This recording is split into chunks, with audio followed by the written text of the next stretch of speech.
Elements belonging to group 3 to 12 are called as D block elements or transition elements. The D block elements are called transition elements as they represent change in properties from most electropositive S block elements to least electropositive P block elements. Except for mercury, which is a liquid at room temperature, all other elements are solid metals exhibiting all the characteristics of metal.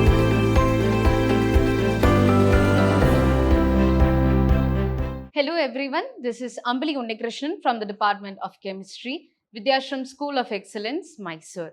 So today we are back with the next chapter, that is chapter 4 of your syllabus, that is D and F block elements. Okay, so in today's session we are going to study about the introduction. What are we going to study in D and F block elements? What are D and F block elements and where you can identify them in the periodic table. So you already have an idea about periodic table. What are S block elements, P block elements, right? So we are going to study in detail about D and F block elements in this chapter, right? And then we are going to see what is transition series, their general electronic configuration and characteristics of transition elements. So in this session, basically we are going to give an introduction about the D and F block elements. Okay, so D and F block elements. So in the modern or long form periodic table, the elements have been grouped into 4 blocks, namely S, P, D and F block elements.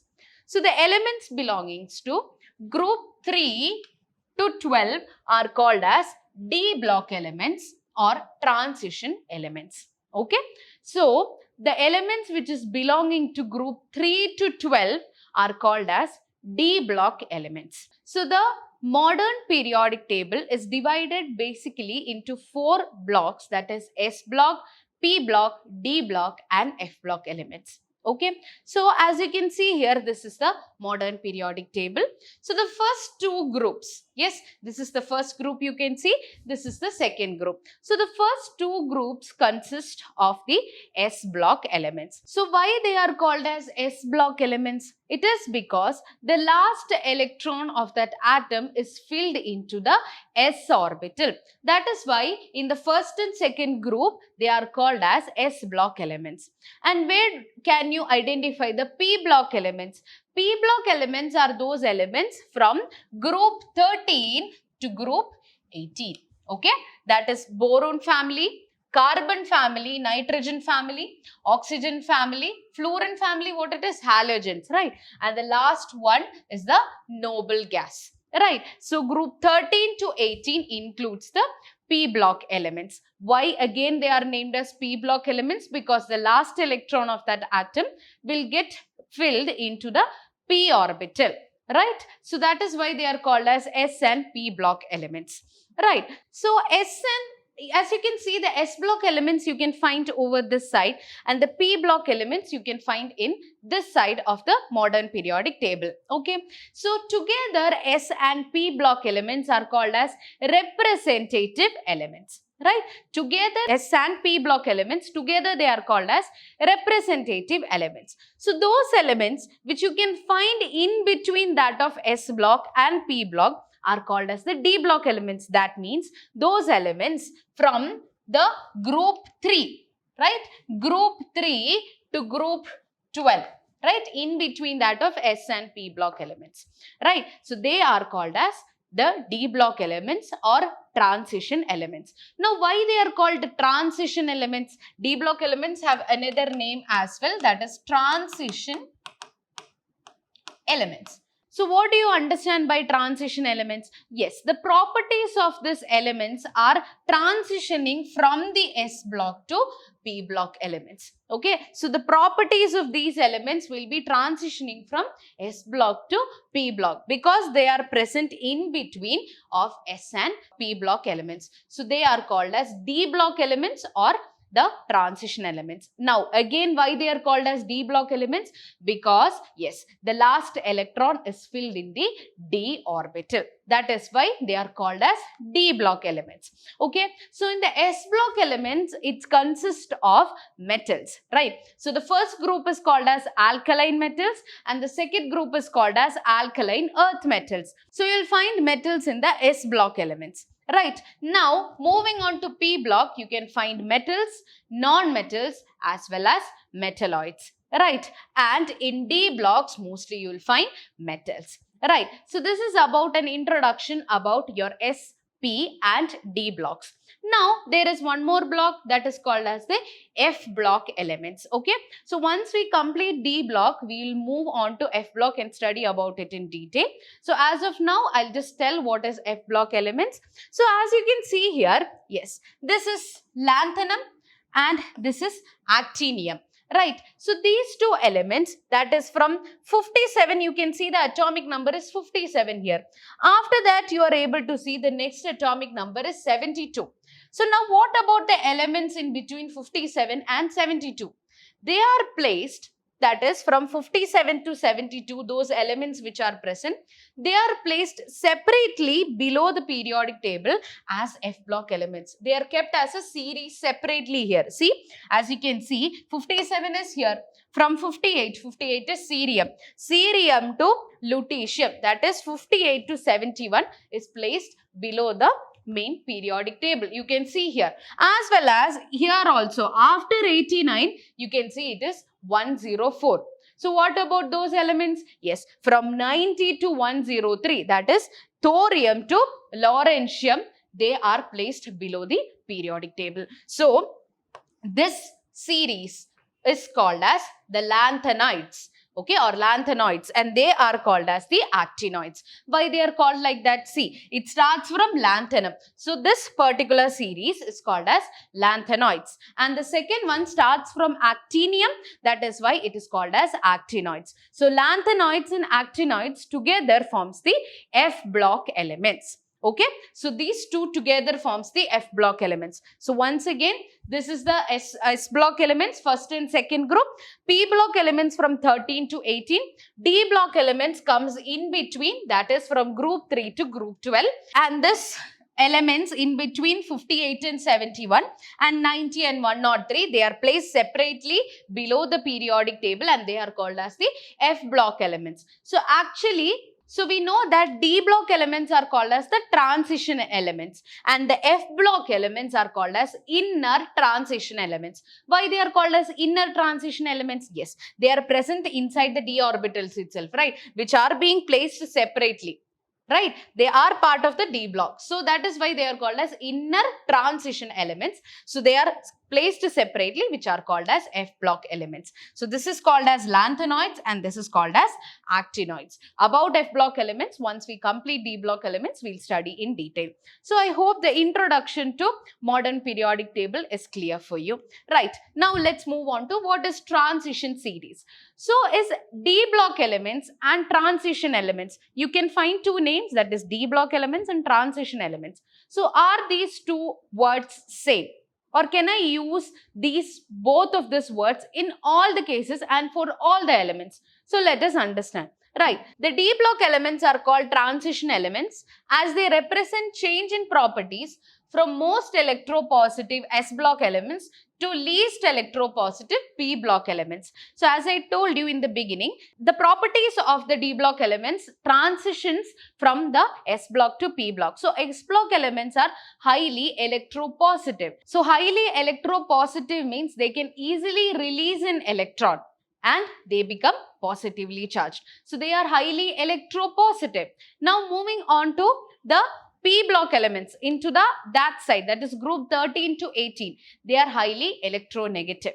Right, the electronegativity increases or they are least electropositive. So the D block elements are present in between them. So they will have properties which transitions from the highly electropositive to least electropositive elements. Right, now copper, silver and gold are transition metals because in their commonly occurring states, they have partially or partly filled D subshells.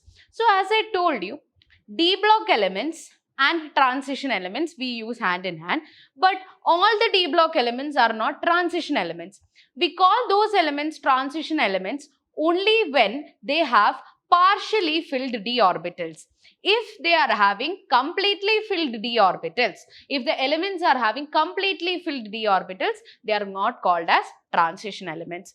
So, zinc, cadmium and mercury of group 12 do not have partly filled d orbitals. They are completely filled, right, in their elementary state or commonly occurring oxidation state, hence are not considered as transition elements. So, those elements which are having partially filled d orbitals, they are only called as transition elements once they have completely filled d orbitals. So, the exceptions are zinc, cadmium and mercury. As you can see here, yes, zinc, cadmium and mercury, even though they are d block elements, they are not called as transition elements because they have completely filled d orbitals. Once we study the general electronic configuration of each of these elements, you will understand. Okay, so transition elements are those elements which have partly filled d orbitals. Once it is completely filled, we do not call them as transition elements. So, I hope it is clear. Right, now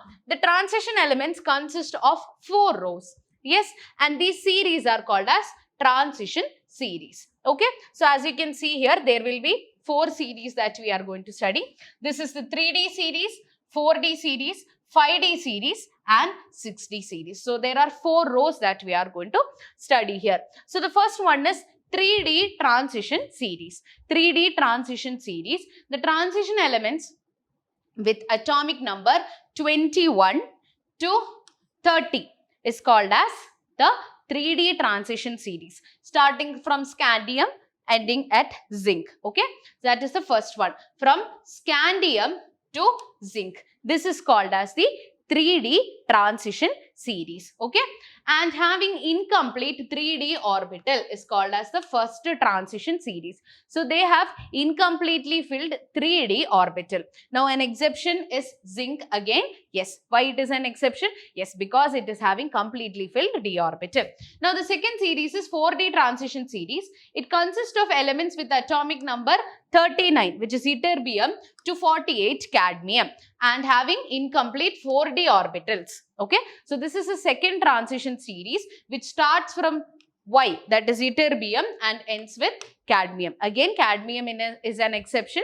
It is having completely filled d orbital, hence it is not called as a transition element. So, the next one is 5D transition series. It consists of elements with atomic number 57, that is lanthanum, to 80, that is mercury, having incomplete 5D orbitals. So, they are 5D transition series because they are having incomplete 5D orbitals, right? And again, mercury is an exception, yes, because it is having completely filled d orbitals. And the last one is 6D transition series. It consists of elements with atomic number 89, that is actinium, to 104. Okay, and having incomplete 6D orbitals, and it is called as the 4th transition series. Okay, so as you can see here, the first series is called as the 3D transition series because the 3D orbital is partly filled. The second one is 4D series, third one is 5D series, and the last row is called as a 6D transition series. So, the D block elements consist of 4 series, that is 3D, 4D, 5D and 6D series, based on which D orbital is partly filled. Right. Now, moving on to the general electronic configuration. So, we are going to study mostly about the first series, that is the 3D series. Right. So, once you are able to predict the properties of the first series, you can thereby predict the properties of the 4D, 5D as well as 6D series. So, let's begin with the first one in 3D series, that is scandium. Okay. So, scandium, the atomic number is 21. So, generally how we represent the general electronic configuration is that you can see it is written argon here. Argon is a noble gas which is having atomic number 20. So, as you can see here, the general electronic configuration is written as argon 3d1 4s2. Okay, so till argon, all the electrons are being shown by the square bracket argon. That means What is the atomic number of argon? It is 18. So till there, the electronic configuration is already represented by the square bracket argon. Then comes 3d1 and 4s2. Right. So a total you can see 18 here, 2 here, that is 20 plus 1, 21. Total 21 electrons, that is the atomic number of scandium. Right. So as you can see, this is the electronic configuration. Argon 3d1, 4s2. Right. First the 4s orbital will be filled and then we will move on to the 3d and 1 electron will be filled there. Now moving on to the next one, that is titanium having atomic number 22. Now again it will be argon 4s2 and 3d2, right, 3d2. Okay, now the third one is vanadium, atomic number 23. Again argon, yes, again 4s2. S orbital can have only a maximum of 2 electrons, right? 4s2 and 3d3. Right. Now moving on to the next one, that is chromium. So chromium general electronic configuration is important because chromium and copper, we'll study about copper as well. Chromium and copper are having exceptional electronic configuration. Let us see. Okay, so atomic number is 24 for chromium.